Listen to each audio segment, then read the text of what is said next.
Weather now, we bring in our chief meteorologist, Kevin Robinson. We thought maybe we'd get a quiet night, but then all of a sudden, look what happened there earlier. You were pretty busy in that 6 o'clock hour. Yeah, for about an hour there, at least 30 minutes or so, parts of Dearborn County under the threat for some rotation. In fact, this is what triggered the tornado warning here. Now, of course, this is not an actual tornado. We've seen several of these so far, late spring into early summer. You may remember a few weeks ago, we captured one on our tower cam from right here in downtown Cincinnati.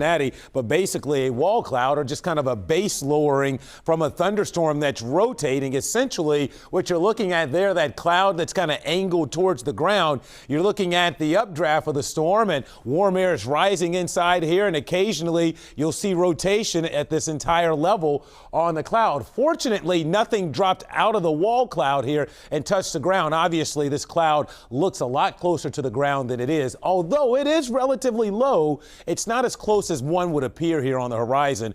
Remember, the Earth's kind of curved, so as you get farther away, it's actually going to be higher up. But either way, kind of ominous looking skies here, and that's the reason why that tornado warning trigger was pulled over in parts of Dearborn County. How do we know it's a wall cloud? Look behind it there. Skies almost look clear. So great presentation of storm structure there.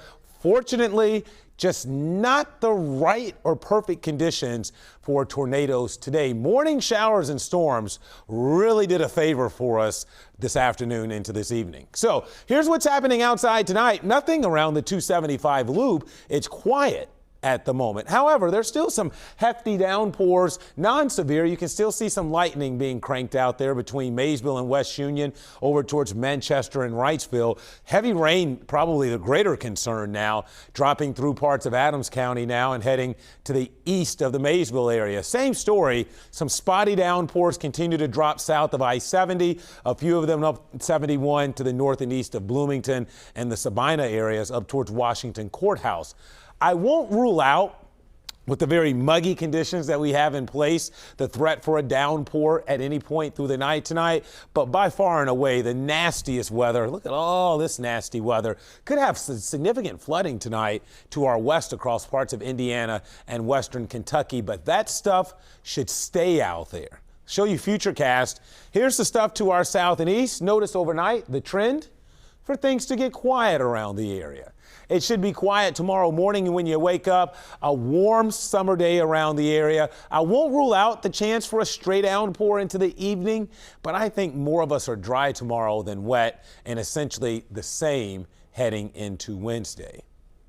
So outside right now, steamy. We're just shy of 80. Plenty of humidity in the air. Look at that dew point up above 76.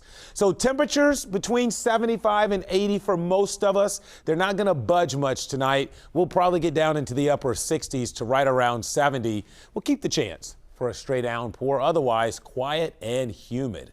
Tomorrow, warm sunshine, a nice day, tolerably humid with the chance I did throw in there for a stray downpour. But again, I wouldn't be optimistic about a lot of rain. Most of us should enjoy a dry Tuesday, and I think that's the case on Wednesday.